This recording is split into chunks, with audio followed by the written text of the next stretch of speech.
At sabag ang naging bahayag ng pangalawang Pangulo Sara Duterte ngayong araw matapos niyang isiwalat sa publiko ang bagong modus na pang-i-scam na kinasasangkutan ni Pangulong Kuting Jr. Ayon kay VP Sara, may hawak siyang matibay na ebidensyang magpapatunay ng irregularidad na paggamit ng pondo ng bayan sa ilalim ng isang proyektong hindi na itupad at tila sinasadyang pagtakpan ng ilang opisyal sa palasyo. Matapos ang revelasyon, umalingaw-ngawang galit ng taong bayan sa social media at inanlansangan kasabay ng panawagan para sa malawakang imbestigasyon. Ayon sa ilang mamamayan, tila wala nang kinatatakutan ang katiwalian at dapat lamang umanong panagutin ang mga nasa kapangyarihan. Dagdag pa ni VP Sara, panahon na para malaman ng bayan ang katotohanan at ibalik ang tiwala sa gobyerno. Sa ngayon, tigong pa rin ang Malacanang sa isyu at wala pang opisyal na payag mula sa kampo ni Pangulong Kuting. Samantala, ilang senador at kongresista ang nagbahayag ng suporta sa panawagan ni VP Sara at nananawagan ng agarang aksyon mula sa Department of Justice. Patuloy naming babantayan ang pag-usad ng isyong ito na maaaring magbago sa takbo ng politika sa bansa. At yun nga ang balitang ating pakakatutukan. Ngunit bago ang lahat, siguraduhin mag-subscribe at ihit ang notification bell para sa patuloy na pagtutok sa mga silip ng bagong balita dito lamang sa tunay na boses ng masa.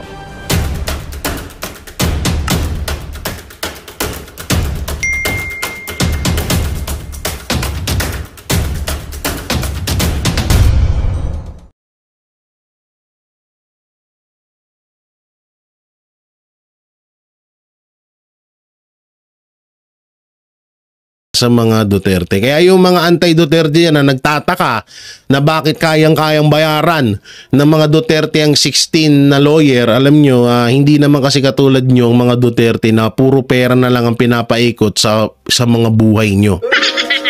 Yung ultimong pagbara ng lababo nyo, tatapalan nyo lang ng pera para mawala yung bara sa lababo nyo. Hindi ganun. VP, nung nasa The Hague po tayo, na-mention niyo about the domestic legal remedy for PRRD. Yes. Ano po ba tayong update doon, VP? Well, the update is former spokesperson, former Secretary Attorney Harry Roque already sat down and discussed with a local Dutch lawyer, and he has been asking me to do a online consultation and vetting of the lawyer. I've not done that because I've not sat down and discussed this as well with former President Rodrigo Duterte. Since he is the client, I think he should be the one to decide, and he should be informed of the other remedies that are available to him. But hopefully we can avail of all remedies to get to free Duterte now. For the last outlet, SMNI, please. I'm from Sorry. SMNI. Yes, sir. We will confirm if dadalo po ba tayo sa zona ng BBN. Ito na. Abot sa SONA. No, sir. I do not intend to attend the State of the Nation address of President Marcos, since I don't think he will be providing anything substantial about our country, and it would be best to spend that time with the Filipino community discussing what we can do for the country and to improve the country. Yun, no. Di alam nyo kahit di naman ako, bakit ako dadalo sa SONA ni Marcos? Lahat ng mga nandun, puro demonyo. Sorry, may iilan naman. Siyempre, nandun din yung mga kaibigan natin dyan, no? Mga binoto natin ng mga senador. So, bakit ako dadalo doon sa SONA na yon? Unang-una, kagaya na sinabi ni Vice President Sara Duterte, wala namang ginawa si Marcos na maganda sa Pilipinas. At ano pa ba ang aasahan mo sa SONA na yun? Hindi puro na naman kasinungalingan. Sa madaling salita, scammer. Diba? Puro kasinungalingan ng mga lalabas or maririnig mo dun sa SONA. Tsaka, kaplastikan naman ata. Diba? Kaplastikan naman sa side ng mga Duterte na pupunta ako ng SONA ni Marcos. Samantalang tinatarantado niya ako. Tinatarantado niya ako sa pamamagitan ng mga tauhan niya. Tapos pupunta ako dun. Diba? So anong gagawin ko doon? Makikipagplastikan, makikipagpalitan ng muka. Bukod sa nandun din na halos lahat din ng mga gustong magpatumba, magpabagsak sa mga Duterte. So bakit pa ako pupunta? Kaya tama ang desisyon ni Vice President Sara Duterte doon. Ma'am, may question pa. Natanggap ninyo po ba ang order ng Ombudsman to file counter affidavit regarding issues sa confidential funds? Yes po, ano po yung magiging reaction po ninyo dito? Yes, we received Confidential fund na naman. the request to comment of the Ombudsman, and the lawyers are already, as we speak, the lawyers are already preparing for the answer, and the lawyers informed me that we will provide the answer within the period required, within 10 days. So, ma'am, last question na po. Yes, sir. Yusek Castro, ma'am, said, and I quote, pang personal o pang bayan? That is the question. This was her reaction, ma'am, regards to your travel dito po sa Australia at sa ibang bansa. Ano po? Pati ba naman yan? This is, I do not like traveling at all, except for holidays. And clearly, I am not on holiday for this trip. I am here to discuss with the Filipino community on ways forward for our country. And of course, how we can push the administration to do more for our country. And Yan na, siguro naman, naiintindihan nyo yan. Ang linaw-linaw. the Philippine government should not discount the contributions of the Filipino communities worldwide, because first, they've been sending dollars, millions and billions of dollars to the country. And second, they have the experience that people like us who have not worked, who have not lived abroad, they have that experience. So they know the best practices around the world. So it's good to sit down and discuss with them. Maraming salamat po. Thank you. Wala na kayo ibang question? Sayang naman yung ating ano dito, no? Nagbayad tayo. Nagbayad ba tayo? Oo, nagbayad tayo ng plane ticket and all para lang.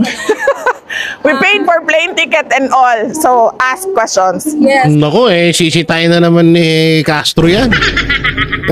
Yes. May mga usap-usapan na gusto ba makakipag-reconcile ng iyong dating ka-unit team sa iyo? Yan ba ay may katotohanan?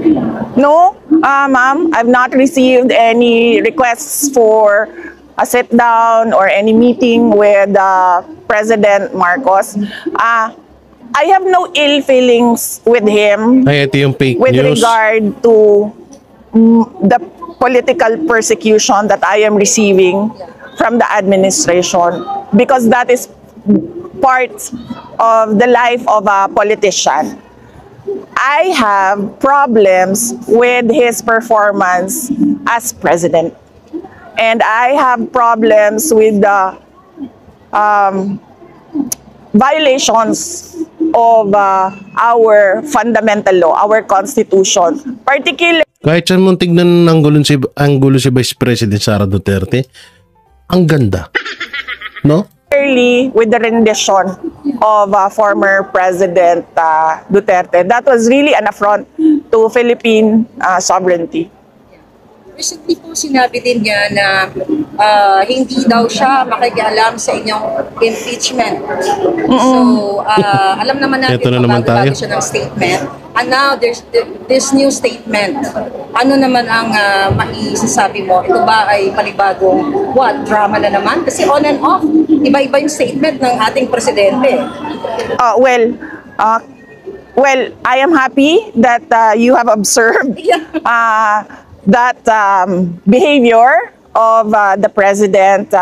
He gives conflicting statements. Truly, the very first day of his administration. In fact, he has not followed through with any of his campaign promises, and that is an example of the conflict with regard to our president. And budol in English is scam, no? Yeah. Well, we are not. We're not surprised. He has the hallmark of a scammer. Vice President. Ay, di talaga gano'n naman kasi. Pero di alam mo hindi ko na lang talaga alam kung paano nalulunok ni Marcos Jr. na paulit-ulit siyang mambudol. Paulit-ulit niyang lokohin ng mga Pilipino. Kasi una pa lang about impeachment, kahit nga lang dun kay Pastor pa lang sa nangyari dun sa KOJC. Siya yung leader, kaya niyang ipahinto yun. Yung impeachment, kaya nakabuelo ang mga makakaliwa dyan dahil din kay Marcos Jr. Kasi biruin nyo na lang kung ikaw ay matinong presidente, bakit mo hahayaang ang isang convicted child abuser mamuno sa impeachment laban kay Vice President Sara Duterte. So, ibig sabihin, gusto mo din yun. Or baka pangalawa, baka takot ka lang sa nasnip mo. Speaking ibig sabihin po ng nasnip ay pinsan. Siyempre, wala namang ibang pinsan yan dyan, kundi si Martin, the future Prime Minister Martin Romualdez, aka the Tambaluslos. So no, kung ano talaga, kaya nga ito yung sinasabi ni Vice President Sara Duterte na budol. In English, scammer. No, talagang hanggang ngayon paulit-ulit to tayong niloloko ni Vice President, ni Pangulong Duterte, ayoko kasi talagang tawaging Pangulo to si Marcos Kasi hindi mo talaga siya makikitaan din na siya ay isang Pangulo ng bansang Pilipinas. No, kung doon pa lang sa impeachment talaga kayang-kaya mong pahintuin yun kung kagustuhan mo. Tapos ngayon sasabihin mo wala kang hindi ka mangingielam. Umpisa pa lang nangielam ka ng hayop ka. Tigil-tigilan mo kami sa kasinungalingang mong hayop ka. Wala ka talagang kwentang hayop ka. Ikaw ang Triple H ng Pilipinas. Lahat na lang ng kahayupan nasa iyo na. So yun ito yung sinabi ni Vice President Sara Duterte na ito ay si Marcos Jr. ay isang SS scammer. So dito naman tayo sa pangalawang video. Wait lang dito na ba to? Wait lang, tingnan ko muna Walang nakikita. Ito malupit din to. Angat natin. Walang nakikita. Nasaan ang inutang na 6 trillion? Sabi ni Vice President Sara Duterte. Pasok!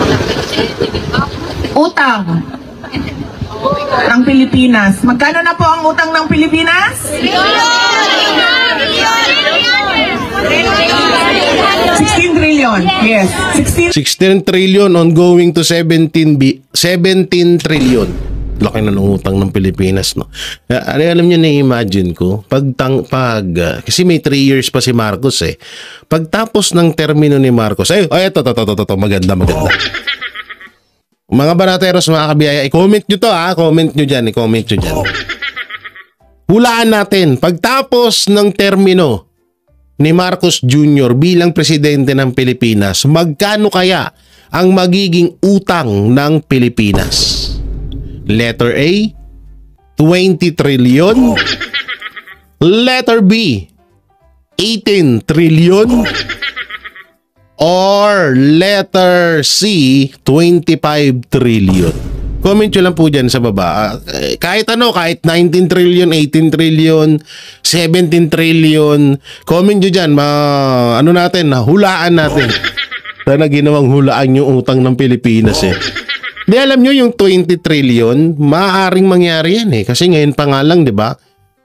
3 years pa lang nanunungkulan si Marcos Jr. Umabot na ng halos parating na sa 17 trillion ng utang ng Pilipinas. Ang masakit pa doon, wala namang build project or wala namang mga proyekto na nangyari dito sa Pilipinas. Wala tayong nakikita Kahit man saan kayo maghanap niya, sige nga, maghanap nga kayo. Subway, kay Pangulong Duterte pa yan. Tsaka pangalawa, bago mo sana solusyonan yung subway na yun, solusyonan mo yung baha sa Pilipinas. Anak ng teteng, baka mamaya yan pa yung maging mitya ng buhay ng mga Pilipino. Gawa ng nasa ilalim ng lupa yan eh. Paano kapag sobrang taas na ng tubig eh, nalunod yung mga pasahero doon. Anak ng teteng ka. Trilyon ang utang ng Pilipinas.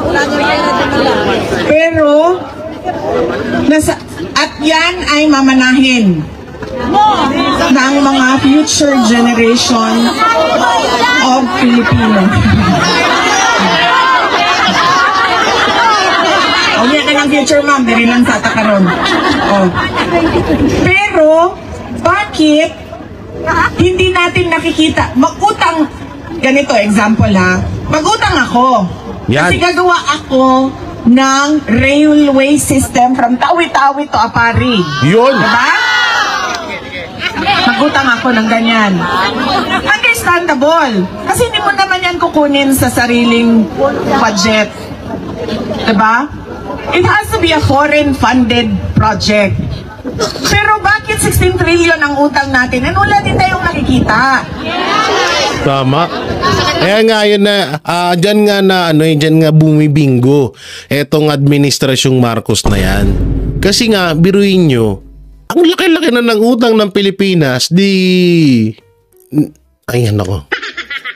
Ni Kusing, wala tayong nakikitang nagastusan ng 16 trillion na yan. O baka sabihin nyo, Jay, ba't sinisisi mo 16 trillion kay Marcos? O sige, nung bumaba na po sa pwesto etong si Pangulong Duterte bilang presidente ng Pilipinas, ay nag-iwan po siya ng halos nasa 10 to 11 trillion na utang ng Pilipinas.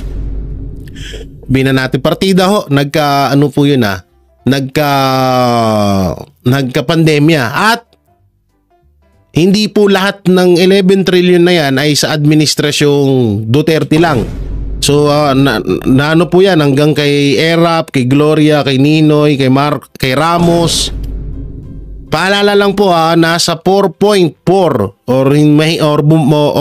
kung hindi po ako nagkakamali, paki-correct na lang ako sa comment section. Nasa 4 trillion po ang naging utang ng Pilipinas nung panahon ni Pangulong Rodrigo Roa Duterte. Partida, nagkaroon pa po ng pandemya. Ngayon, 3 years pa lang nanunungkulan itong si Marcos Jr. Or nahalal, hindi pala nanungkulan. Nahalal bilang presidente ng Pilipinas ay mayroon na po siya ang 16 trillion na utang. So 11, 12, 13, 14, 15, 16. 5 trillion sa loob ng 3 years. Partida ho, 3 years. Yung 4 trillion ni Pangulong Duterte, partida nagka-pandemya pa at yun po sa loob po ng buong termino niya. Diba? So tama yung pinapaliwanag dito ni Vice President Sara Duterte. Wala naman ho sanang problema na tumaas yung utang ng Pilipinas kung merong nakikitang proyekto na nagagawa ang administrasyon. Eh kaso wala naman eh. May nakita ba kayo? Meron kami, meron ako nakikita na baka lang naman. Baka yung kaya umabot ng 5 trillion or nadagdagan ng 5 trillion ng utang ng Pilipinas, eh baka yan yung ginagamit sa pamamalakad or paglalakad or pag-push ng mga katulad niyan ng impeachment laban kay Vice President Sara Duterte, ng pagdala kay Pangulong Marcos, kay Pangulong Duterte sa Netherlands. Baka yan yung mga pinaggamitan. Baka nga yun. Eto, ang ganda ho ng paliwanag ni Vice President Sara Duterte dito.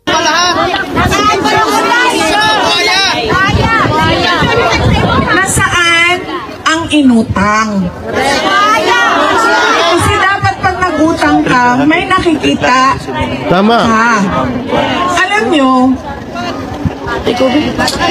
nung papunta kami dito, nagsakay ako ng Philippine Airlines.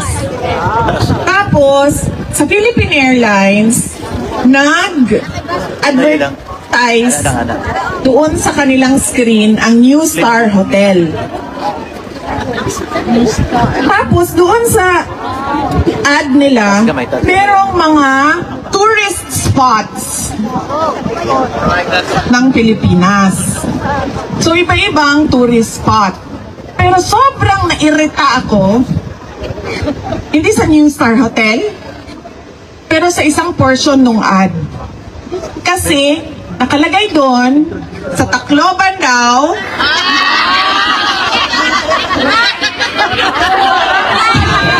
Yan na, patay na. Ano ang niyo doon? Sanwanico! Diba? Ano ba? Sanwanico Bridge! San Juanico Bridge. Paano magiging tourist spot ang San Juanico Bridge? Maaari ito sa Bicol, may tuturing na tourist spot doon.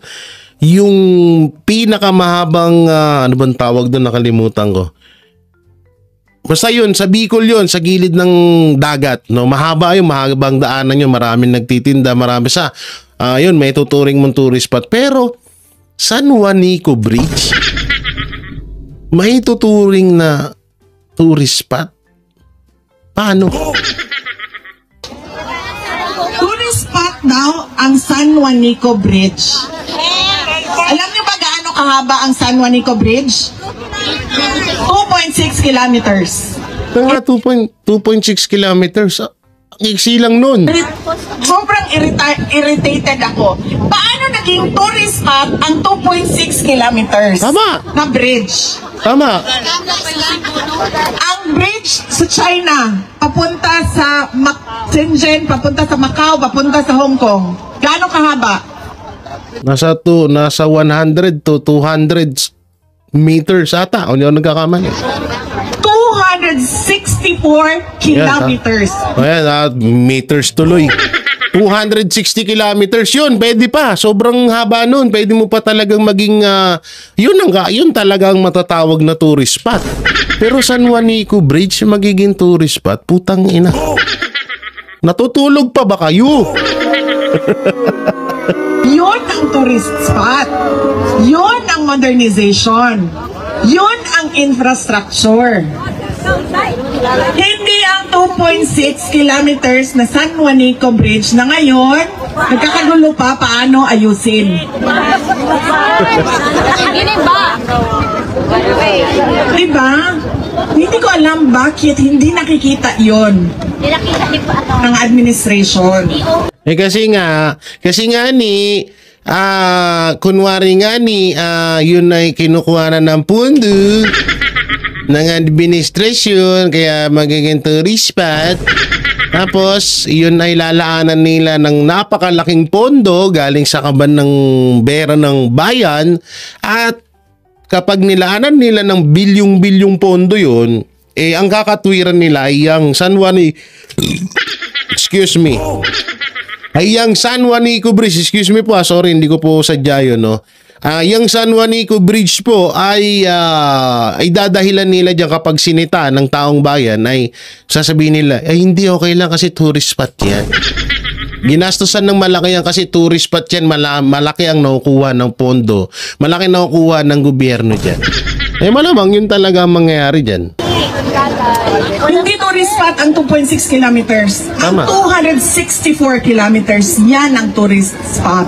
Hindi, kahit hindi 264, kahit 200 kilometers na lamang po. Sabihin na natin 150 kilometers, pero 2 kilometers, katarantaduhan. Umutang ka, gumawa ka ng 264 kilometers na tulay sa Pilipinas. Kahit hindi nagkailangan ng tulay, gawan mo ng tulay. Kasi Ano yun? Naalala ko yung panahon ni Noynoy Aquino. Nagkaroon ng tulay na walang ilog. 264 kilometers yan. Tulay. Diba? Cagayan de Oro, to Siquijor, to Dumaguete, tulay papuntang Cebu, Cebu papuntang Bohol, Bohol papuntang Leyte. Sa Amar, papuntang Bicol, yan. Romblon, papuntang Marinduque, Marinduque, papuntang Batangas. Hala, tulayan mo yan lahat. Yan ang tourist spot. Tapos ayun na Philippines. Magandang balita ang hatid namin sa inyo ngayong araw. Sa pagtatapos ng aming balitaan, nagbigay kami ng mga mahalagang impormasyon. Maraming salamat sa pagtutok at pagsuporta sa aming programa. Huwag kalimutang manatili sa mga susunod na araw para sa mga bagong balita at mga kwento na dapat nating abangan. Mula sa Boses ng Masa, magandang araw, Pilipinas!